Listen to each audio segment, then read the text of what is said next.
So, my name is Piyush. I'm a counseling psychologist and career counselor based in Jabalpur, Madhya Pradesh.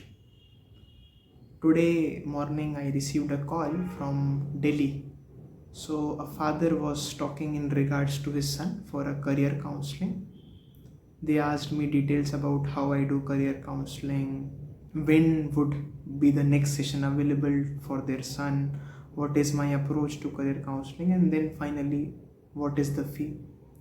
I stated them that my fee would be 3000 rupees, and they said that they'll discuss it and they'll let me know. They also asked me for the time of the session, so I told that 3 to 5 tomorrow would be something that I would be able to do. Today I was taking a session from 3 to 5, and at 4:45 around I receive a call from them, which is a WhatsApp audio call. I was in the session, so I usually do not take calls, so I just said that I am in a session right now, I'll call you back. As my session ended, I called them back because they were already calling me again and again, so it was kind of a rushed process. So I was like, let's do this right away and then rest or relax or do something else.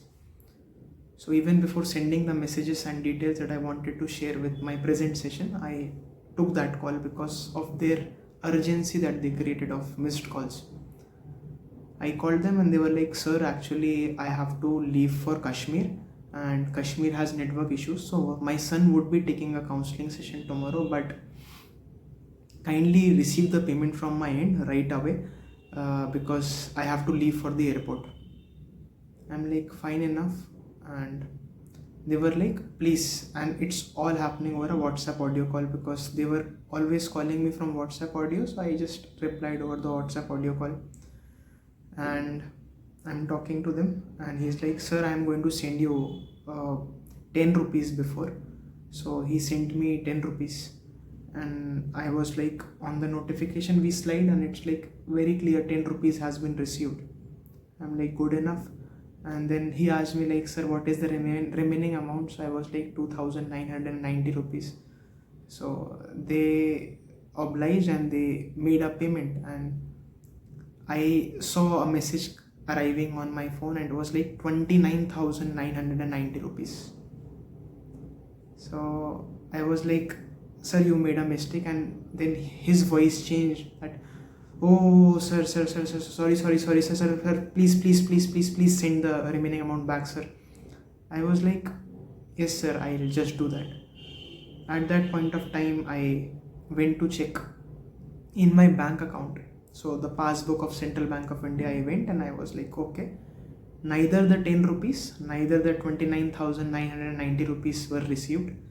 I was like, this is something that's happening. And then I checked the messages that I was receiving. So we usually never check the receiving message. We just see that, okay, there is an account number XXX and this amount has been received, and we are like, amount would have been received. We usually never go to check to the bank account because that is how UPI payments have been working. So initially we receive a app notification or a message from our bank.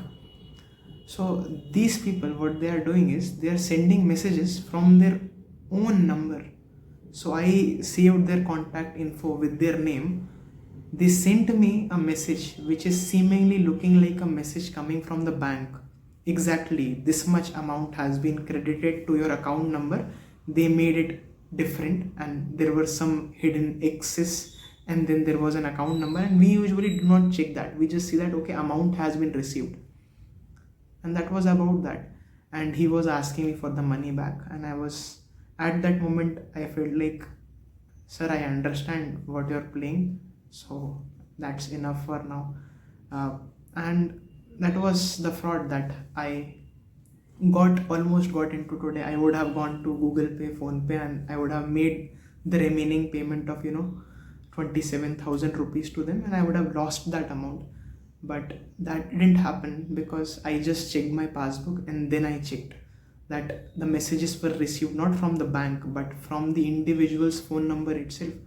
I get calls, like earlier I get different kinds of calls that they want my documents, or they want to hold a big seminar, so they want me to pay certain amount to them before, or they will be sending me these many students and you have to come to this. Usually they take the name of army and have a clear WhatsApp picture of a person who is in army, and these frauds used to happen. And I was very like, it's like it was clearly imminent that what's going to happen and why they're asking the document, but this was very cunning from their end. So I felt that okay, this is very smart.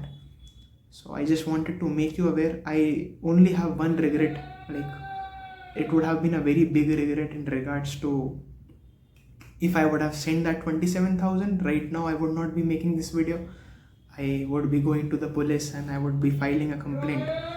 And right now I'm sitting making this video to raise awareness. At the same time, I am happy. We should be happy, because if we would have lost that 27,000 rupees, we would have been running so much, we would have been taking so many troubles.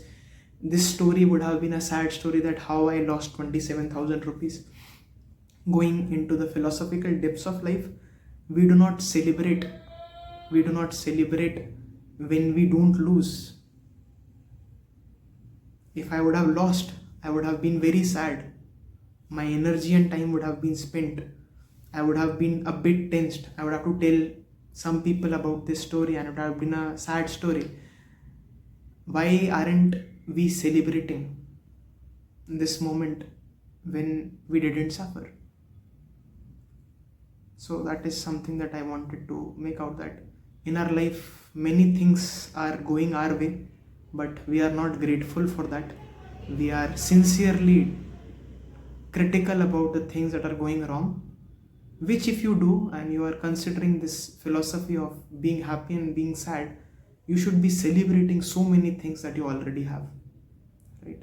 So, and another regret that I have is that since they were sending me messages, if I receive the call again, my way to reply would have been, yes sir, I'll just send you the money back. And I would have just copied that message from them, just made that into 27,000 rupees and send that text message back to them. I regret not doing that. I wish to do that the next time, because they are playing with us. Why not play with them a bit too?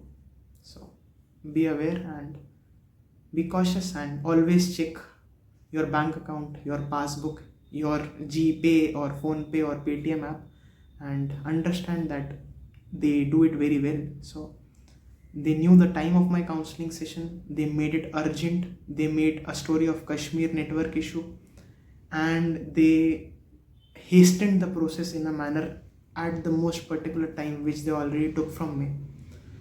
So yeah, that's about it.